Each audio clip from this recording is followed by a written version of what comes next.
J'ai quelques fans au premier rang, je m'en félicite, comme chaque année. Bonsoir à toutes et à tous. Ravi d'être là, non pas pour la 9e année, puisque l'an dernier, je n'étais pas là.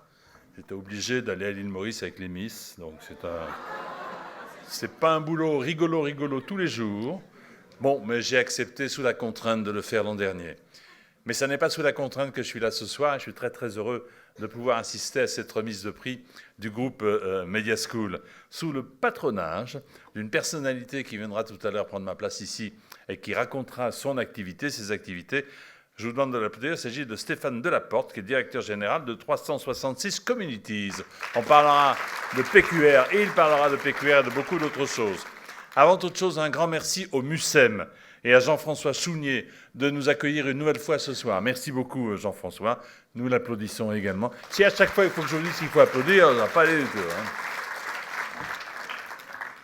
Avant d'accueillir le patron du groupe, j'aimerais à titre personnel dire quelques mots. Dire mon plaisir d'être là ce soir, bien évidemment.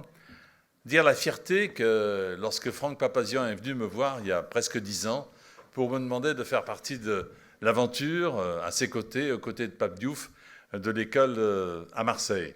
J'ai beaucoup hésité et ensuite, lorsque mon choix a été fait, on y est allé directement parce que j'ai vu que ce groupe était un groupe sérieux.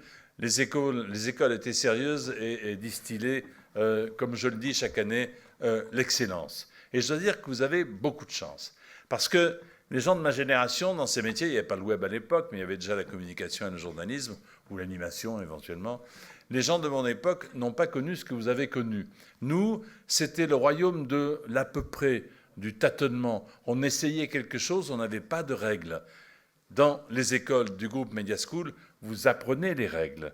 Vous n'êtes pas dans un carcan, mais ces règles, vous pouvez vous appuyer dessus pour pouvoir exceller avec votre propre personnalité dans vos métiers différents.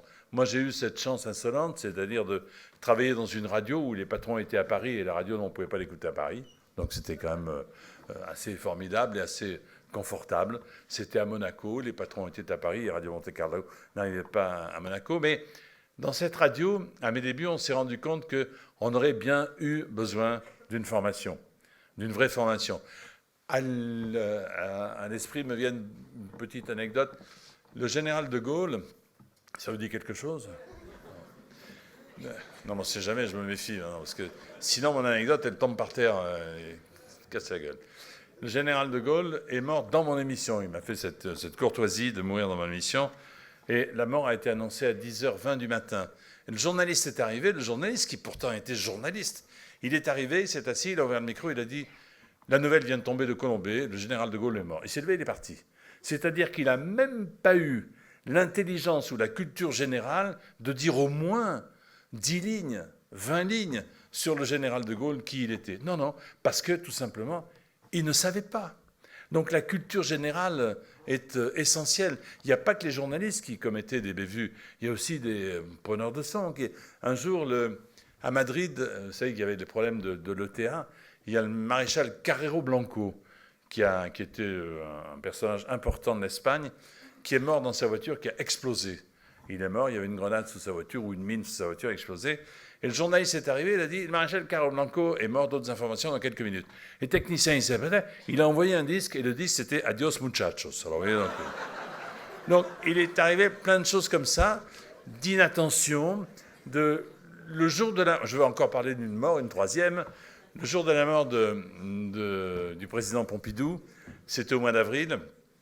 On avait un journaliste, on n'était pas sympa entre nous parfois, qu'on appelait Croque-Bol, parce que dans chaque journal, il fallait qu'il glisse 2-3 morts, parce qu'il trouvait que c'était bien. Et quand il était en forme, il trouvait un bus en Inde, ça lui faisait 80 morts de plus. Et nous, on était de l'autre côté, ouais, 80, 82, 83, bravo, t'es bon ce soir. Eh bien, le soir de la mort de Georges Pompidou, il a commencé son journal par « La doyenne des Charentes s'est éteinte à 102 ans ». C'est-à-dire qu'un événement mondial est pour lui passé au second rang. Ça ne peut pas exister aujourd'hui. On n'a pas le droit dans nos métiers, que ce soit le web maintenant, et encore le web, il faut être très prudent, que ce soit la communication ou le journalisme, de faire des bêtises et d'être dans le royaume de l'à peu près. Donc, grâce aux écoles du groupe Media School, vous ne pourrez pas connaître ces bévues parce que je sais que vous attachez beaucoup d'importance à tout cela. C'est vous dire donc le plaisir et le bonheur que j'ai d'être là, et peut-être le plaisir et le bonheur d'avoir des gens qui un jour prendront le relais. Parce que quand on fait ce métier, la fin de carrière, je parle pour moi, c'est la transmission. Moi, des gens connus, que vous ne connaissez pas parce que vous êtes trop jeunes, m'ont transmis leur savoir, leur pouvoir. À mon tour, il m'arrive de transmettre à d'autres, que ce soit à la radio ou à la télévision. Et vous, vous faites partie de ceux à qui on va transmettre. Et je sais que vous relèverez le défi d'une façon exceptionnelle.